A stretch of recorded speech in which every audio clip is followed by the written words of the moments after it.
to apologize up front. Members may be in other committees, but then we'll be returning and back and forth. Their staffs monitor closely the hearings, and there is communication with the members in this room. But let's go over a few sort of housekeeping chores. First of all, there's 2 items on the consent calendar, and one was added to the consent calendar at more recently than the other, and you might not know about it. So items 8 and 11 are on the consent calendar. That's Senate Bill 734 by Senator Pro Tem De Leon, and item number 11, Senate Bill 798, that's a committee bill. And so those are on the consent calendar. We don't have a quorum yet, so we won't be taking any action on those particular items. I do not see any members of the committee who are presenting bills today here in front of us right now. It's the custom and the practice of the House to first hear from them and then members of the committee. And seeing none, Senator Hertzberg, you're up.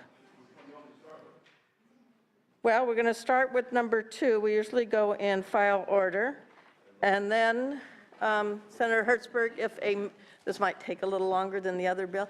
So if at the end of this one, if some members who aren't on this committee show up, I may ask you to wait on the other one, if that works out. We'll see. We'll just play it by ear. You know how it is today. I do. So I apologize. I don't know which one of the numbers is 644 or 230? 233 is file item number 2, Senate Bill 233. It's Marine Resources and Preservation, also known as the Rights to Reef. Bill, is that right? All right. Senator Hertzberg. Thank you, Madam Chair and member, or I guess members. Members. You're one of us now. That's right. So, as we all know, throughout California, certain areas more concentrated than others, we have a series of offshore oil rigs that pump oil. Some are on the shelf that's a part of the state jurisdiction through the Lands Commission. Some go into federal jurisdiction. Of course, if it's in international waters or in federal jurisdiction, the federal law additionally applies. And so what's happened when these folks sign their initial leases some time ago, they're required, once they're finished pumping, to clean the thing up, restore it back to its natural condition. About 5 years ago, Speaker Perez introduced a measure anecdotally called rigs to reefs. And basically what the concept was is, as we've seen around the world, which inspired my authoring of this measure, there's a lot of folks where they've literally cut it off at a level where it's safe for ships to go, so there's still a lot of metal below, and it provides a great place for sea life to grow and has worked pretty well. And so he worked out a pretty tough compromise 5 years ago where, in essence, the fundamental terms are set up a process to do this, where there's a partial decommissioning. And secondly, the most important part from my point of view was to give the savings in a significant way to the state of California, because as we engage in environmental policy, one of the challenges that we have is we generally don't have general fund money. Bond monies are becoming tougher and tougher, GO bonds. Where do you get the dough? So here's something that still had, that basically the standard was it still had to meet certain environmental concerns, but we had to go, and we wanted to incentivize this program because we said to the folks, if you decommission earlier, it will give you, the sharing is greater to you versus us, and what portions of what the environmental money goes to the state. Well, just like what happens, good intentions go along. 5 years has happened, and there has been no such decommissioning. We know, I'm told, that there's 3 that are sitting in the wings now to go. But the process is so difficult because of the number of agencies. So we're taking a fresh set of eyes on this thing. No, it's controversial. Had a number of conversations with a number of the committee members on this thing. And looking at what's the best way to do this. We've had extensive conversations with the staff who've been extremely helpful in determining what this thing is and how to go there. And you know, given the fact that the current situation of the timelines, as the analysis correctly notes, makes it effectively impossible to qualify for the maximum savings, requires a look. And so we're now taking a look at what agencies should do this. How do we create a process that streamlines it to make it work better? And adding in some other elements that were suggested by the opposition. 1, public hearing. 2, including greenhouse gas emissions elements of it. Those things should be considered. We've developed a pretty significant body of law relating to the whole issue of GHGs. If you have to take out a bunch more metal and send it to China, what's the impact versus keeping it there?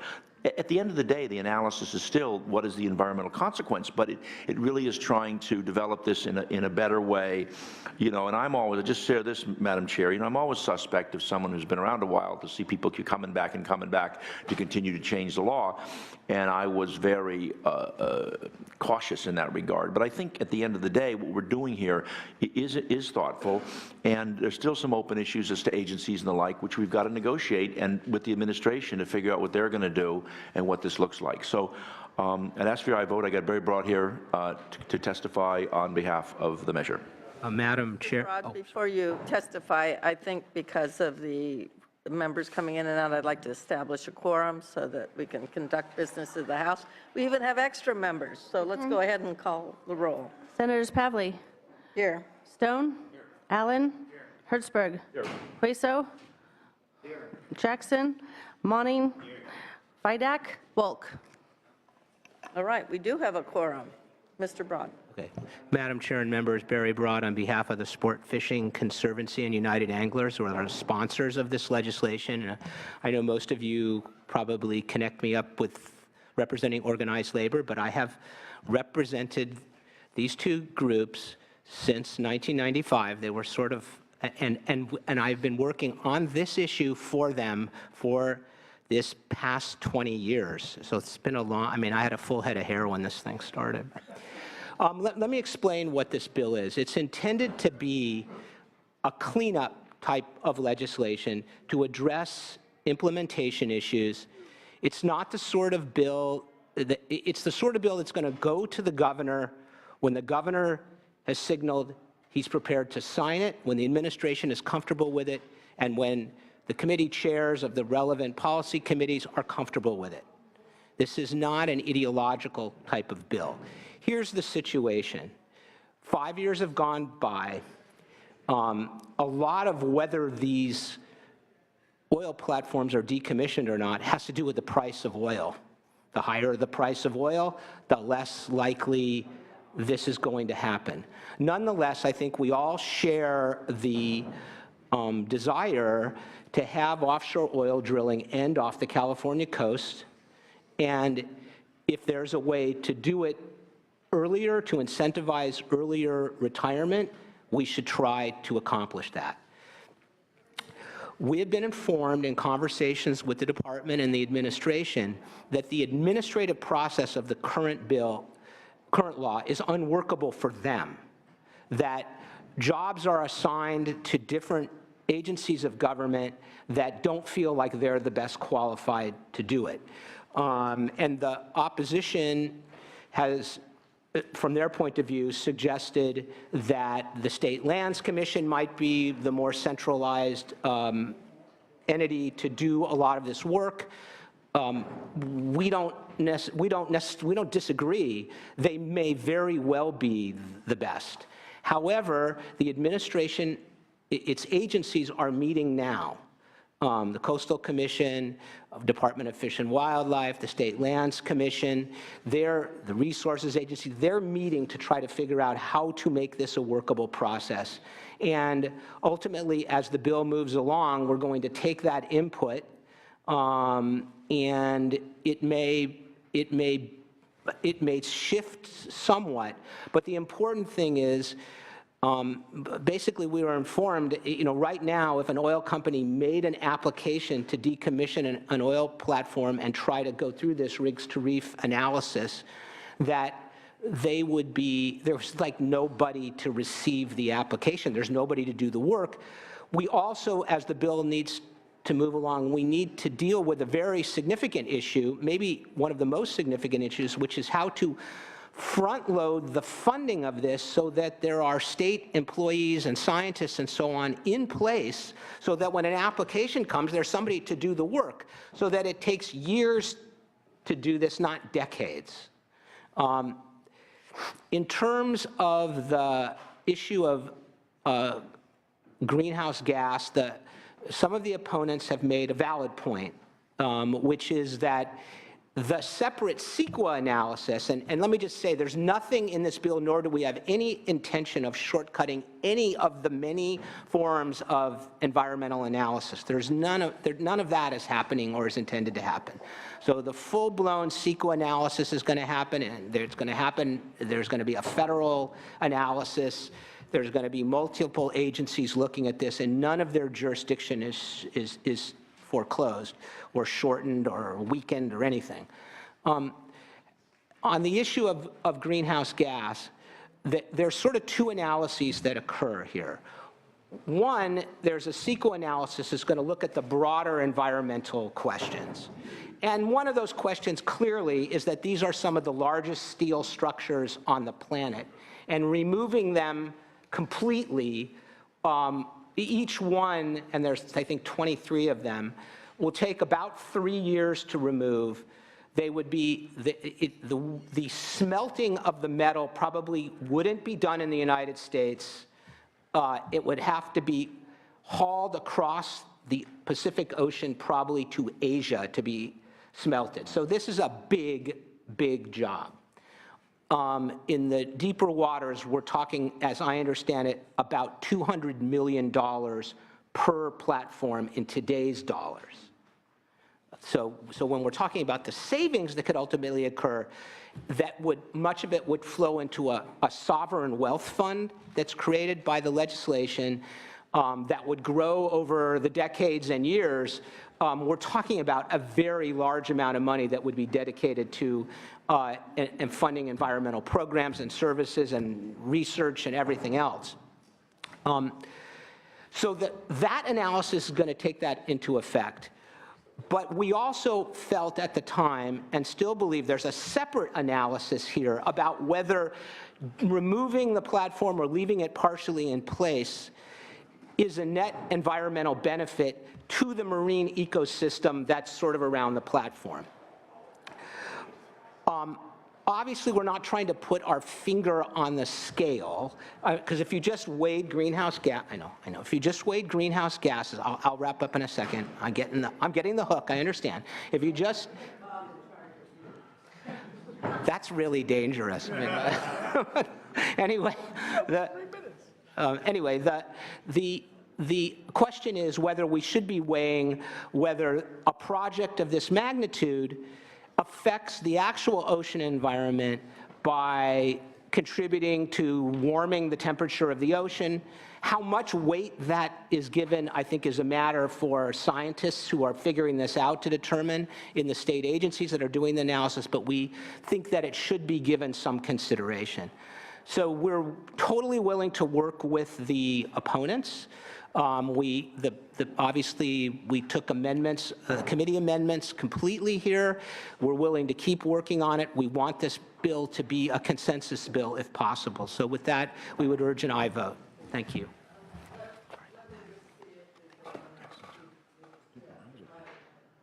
And you have, and I'll have Mr. Broad stay put. You're going to ask him questions or make a comment? Are you getting ready to leave? I would be glad to have you interrupt. All right. Anyone else here testifying in support of the measure? Come on down. This is in favor. In favor. Got it. I see several people in the audience who are in favor of this, but some are willing to come forward. Madam Chair, my name is Tom Rafferty. I'm president of the Sport Fishing Conservancy. We've worked with Barry and a lot of people for a long time to try and keep these rigs in place. They've been recognized and peer-reviewed, National Academy of Science studies as being some of the most productive fish habitat globally. It's very, very valuable habitat.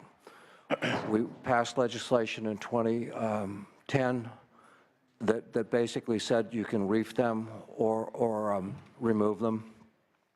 What this legislation is trying to put pieces in place so it actually can be done.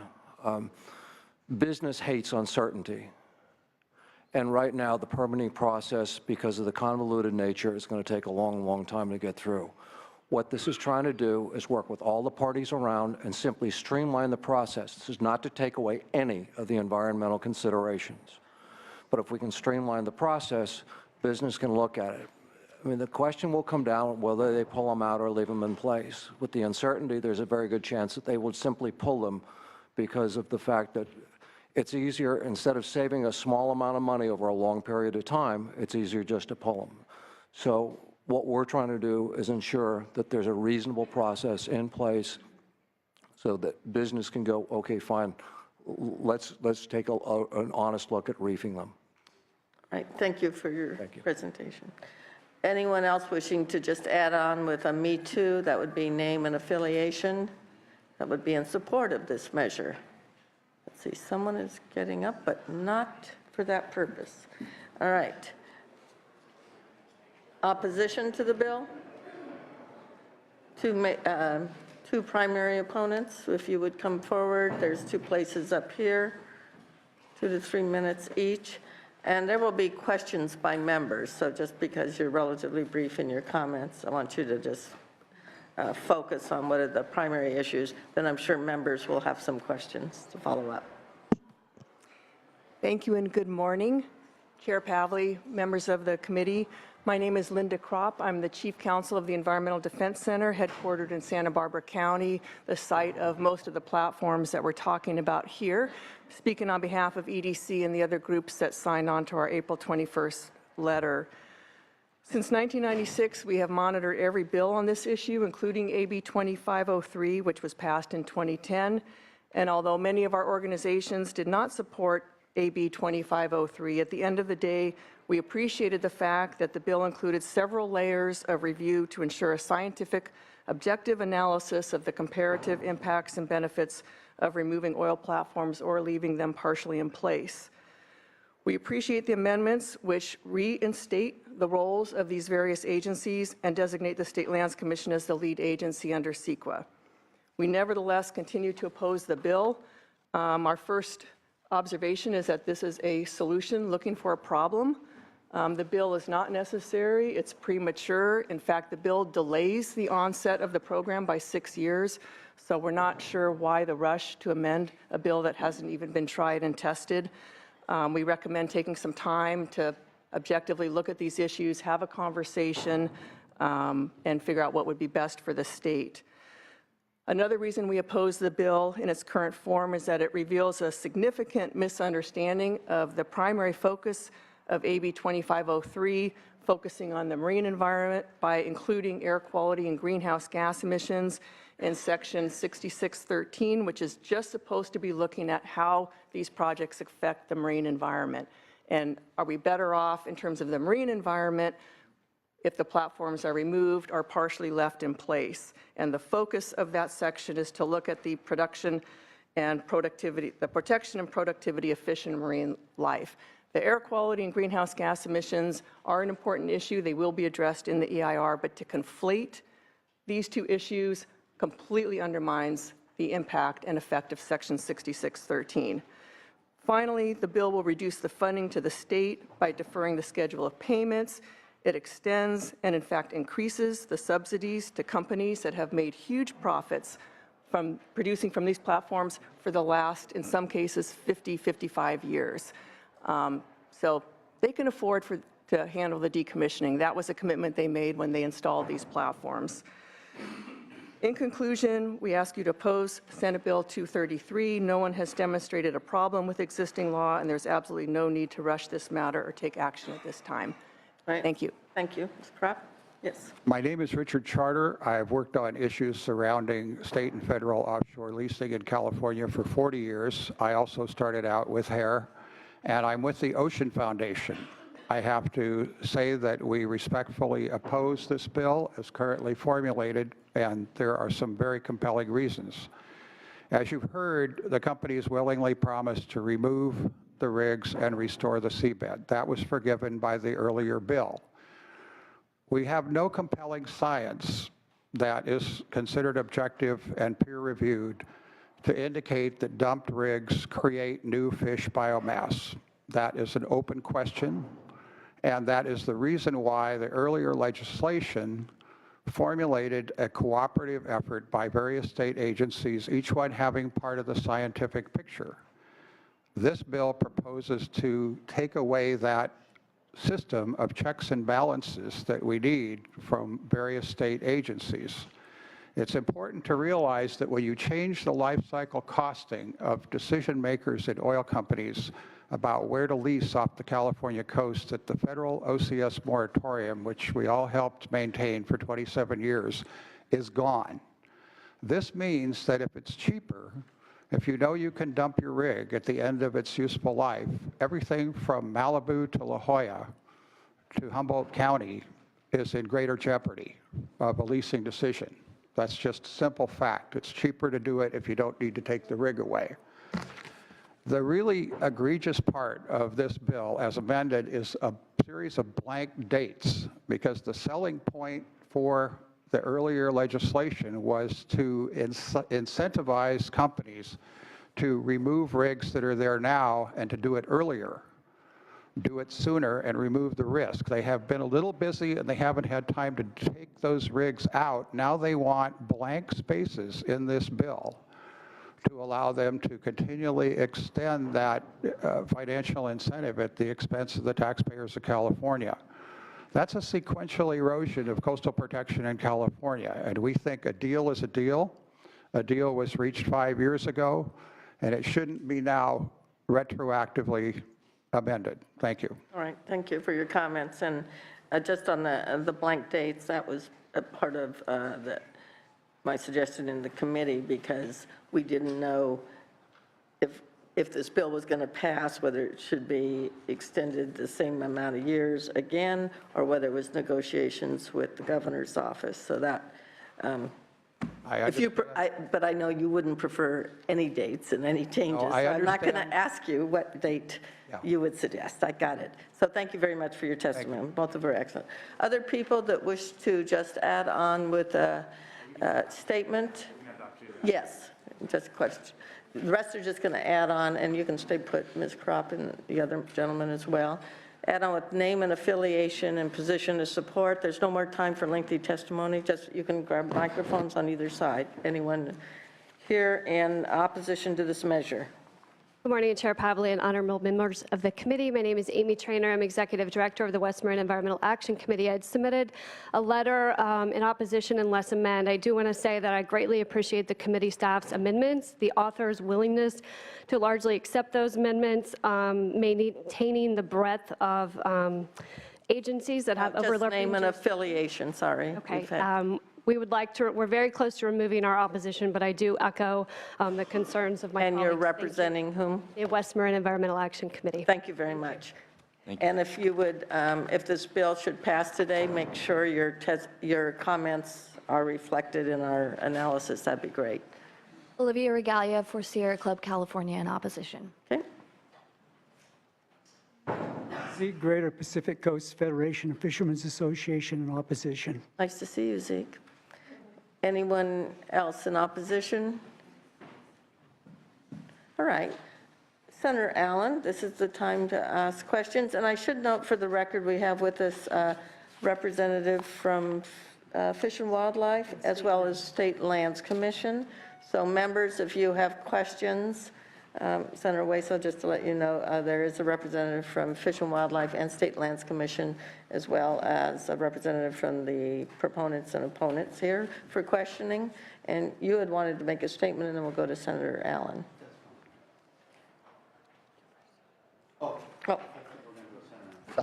Would you? Just briefly, Okay. a statement, because I learned that in some parts of the world, and I don't know that this is in California, but I have read about how some people are going through considerable expense to purchase vessels to sink for the purposes of scuba diving.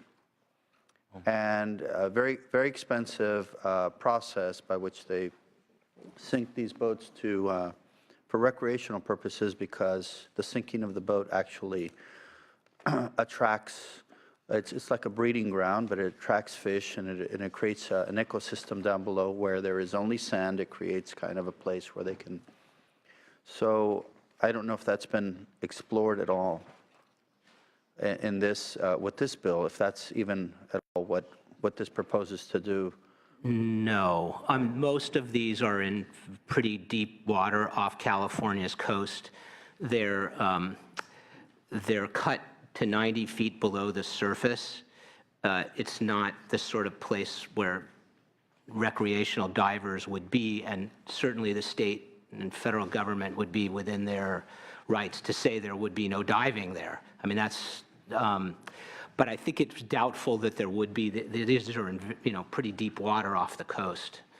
So now I know there was a boat like that was in San Diego, but those are creating, they're kind of like a marine park idea, but that's very near shore, not, way out in the ocean. Okay, so while there might be an environmental benefit because it's an actual structure but would it be just a pipe? It won't have any other?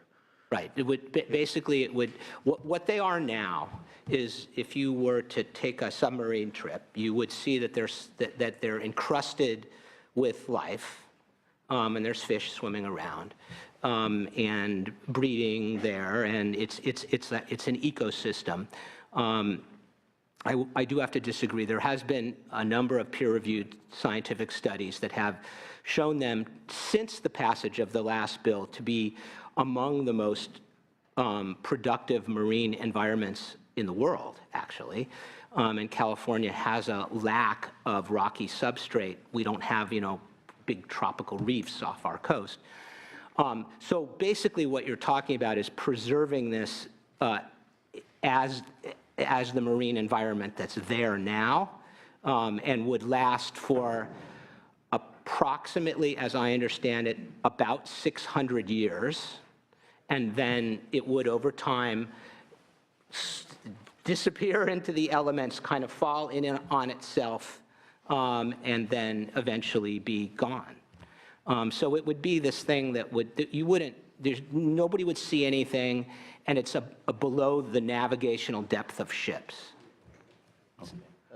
Was that your comment and question, Senator Allen? I get a sense, I understand, so just so I understand this, the oil companies they agreed to decommission, which means totally remove these things when they first got there.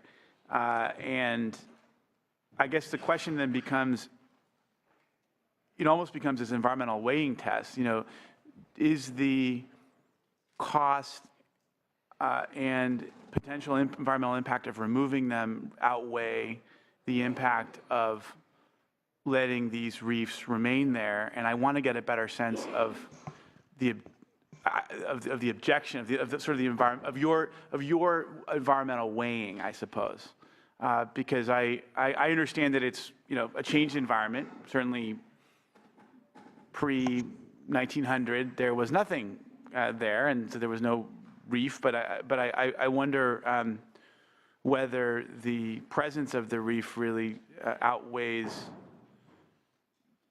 all the costs associated with removal. And I don't just mean economic. I mean, having to ship these things, solder them underground, underwater, et cetera.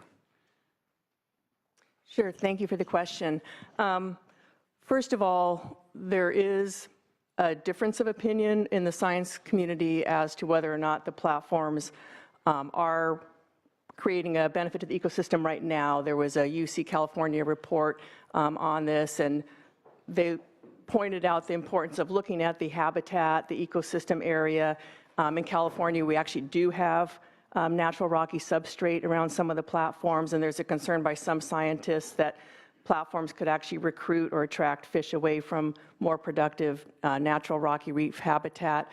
There's also the concern about the legacy pollution. When Chevron removed 4 platforms offshore Summerlin in 1996, which led to this proliferation of legislative attempts, they left these debris mounds because produced water has been dumped overboard that contains a lot of toxic chemicals.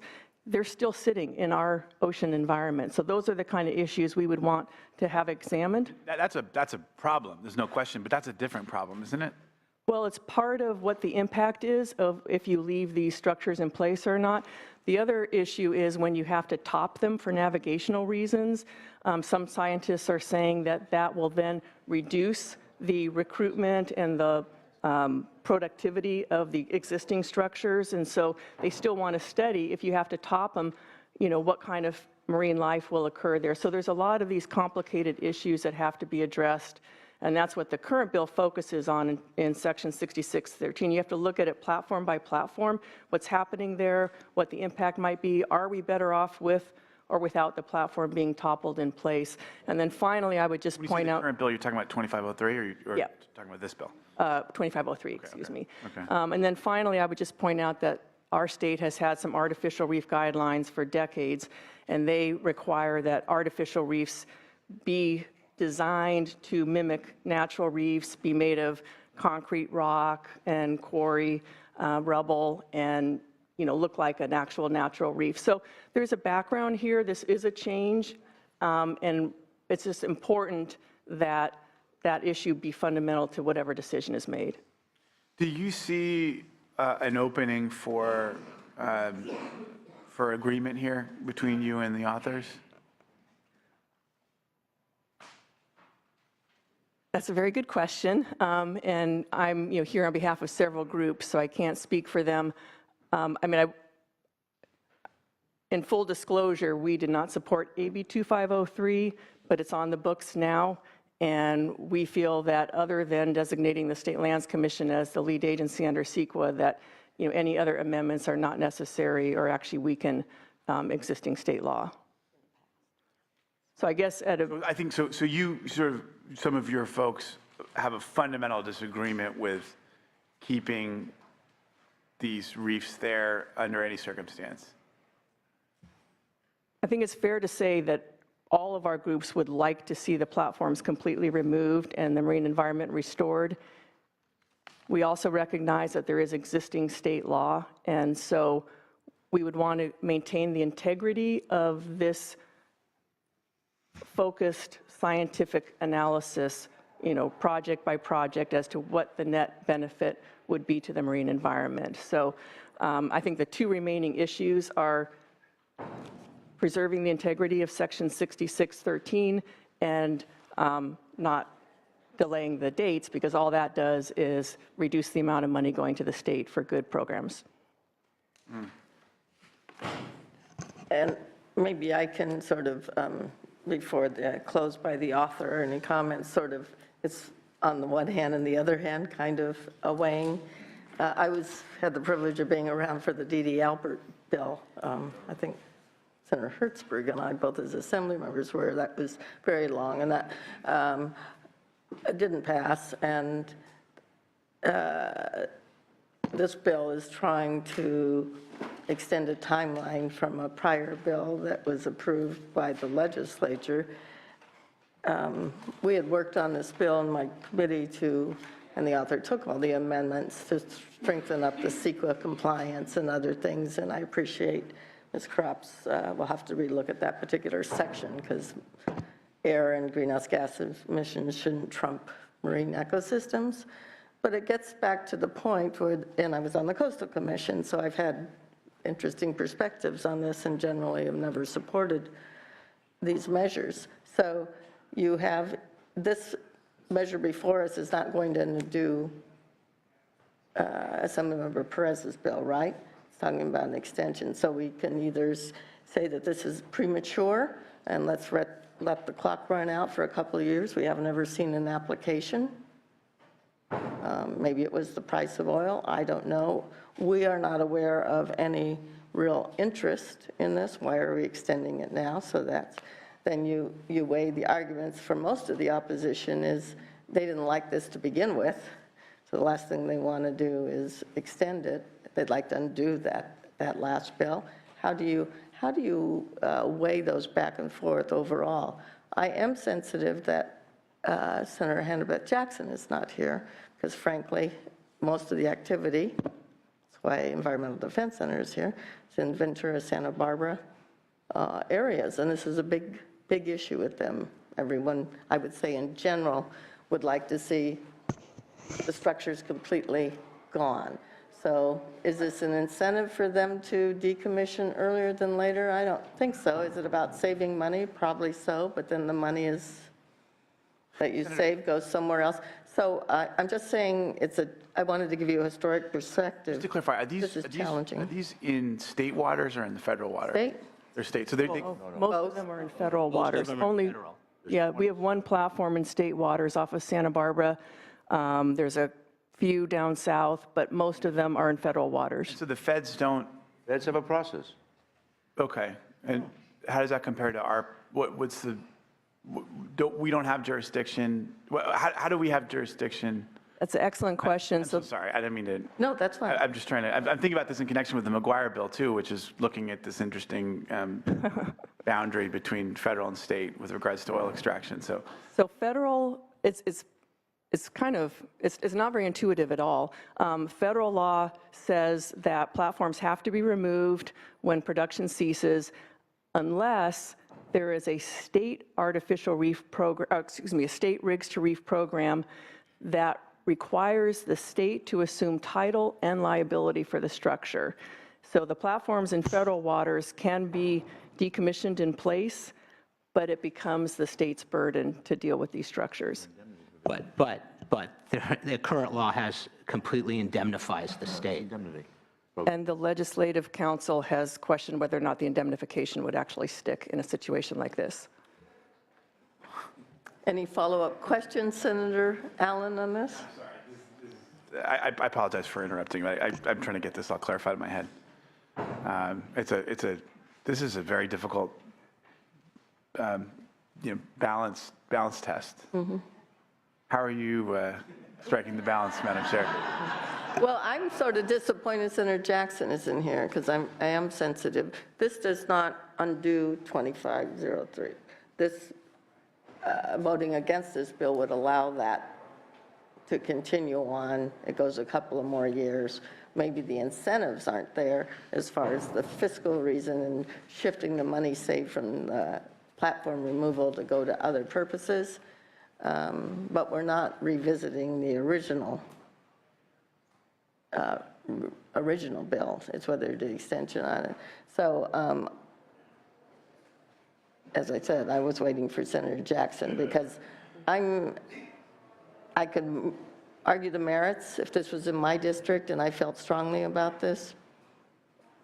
I probably wouldn't be as objective, and I would be supporting the person whose district this is in. There isn't any sense that the administration wants to hear this. I think it was that they would be working with the administration to get the dates right. But what I tried to do is with my staff, even though philosophically I'm not a big fan of this, and on the Coastal Commission never supported this, because the science on both sides was debated for about 15 years on whether it attracts fish, it's new fish or moving fish, these amendments have made, I think, the bill stronger in that it's in the State Lands Commission. It still has the secret review. When this bill was originally proposed, it was a lot weaker. If we need to fill in blank dates, we can do that. Well, Senator Hertzberg, have you met with Senator Jackson about this, given the fact that it's... Numerous times, in her office, on the floor, numerous times, and of course on our flights back and forth. And we've worked with the committee staff from ground zero before I even introduced the measure to deal with the Senator Pavley's staff, the committee staff, and work this thing through from where it originally started. So we put a lot of time in this, deal. And on my close, I'll address a couple of the issues that you raised. So it's certainly all right whether you're going to finally vote on the bill to make a motion to support or not, but the vote will be taken probably when we have if you want to wait to hear Senator Jackson or not. You don't have to. It's an option. So let's hear the close. Maybe it'll inspire someone's. Oh, Senator Stone, you have a question?